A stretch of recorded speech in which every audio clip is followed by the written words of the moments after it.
Seoul, South Korea. North and South Korea have agreed to hold temporary reunions of families divided by the 1950-53 Korean War in August as they boost reconciliation efforts amid a diplomatic push to resolve the North Korean nuclear crisis.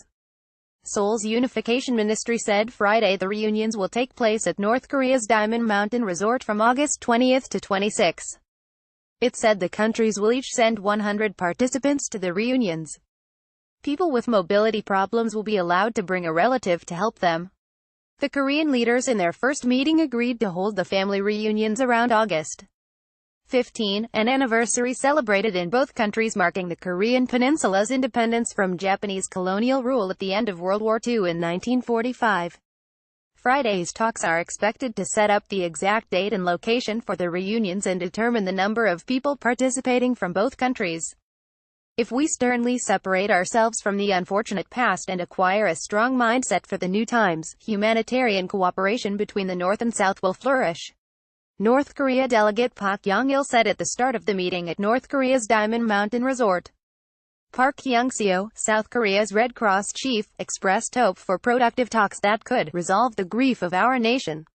Reunion programs are highly emotional as most wishing to take part are elderly people who are eager to reunite with their loved ones before they die. They were driven apart during the turmoil of the Korean War.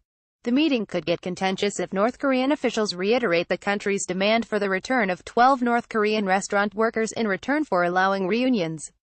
Seoul has maintained the 12 women willingly settled in South Korea in 2016 but is now reviewing the circumstances following a media report suggesting at least some were brought against their will.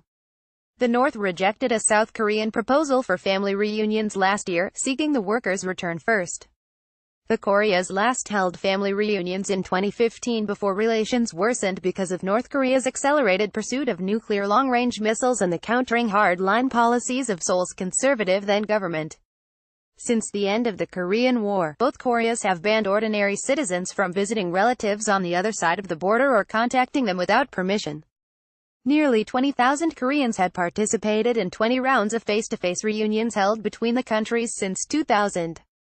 Aside from setting up a new round of reunions, South Korean officials are likely to propose a full-scale survey to confirm surviving members of war-separated families in North Korea and also allowing cross-border hometown visits and exchanges of letters.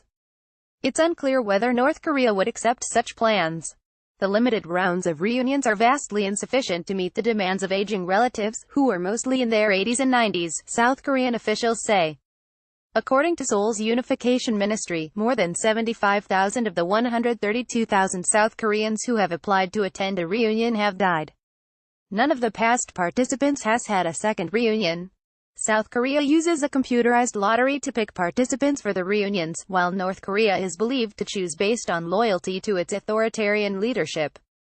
South Korean analysts say North Korea allows only infrequent reunions for the fear of wasting what it sees as an important diplomatic bargaining chip. Pyongyang may also worry that its citizens will become influenced by the much more affluent South, which could loosen the government's grip on power.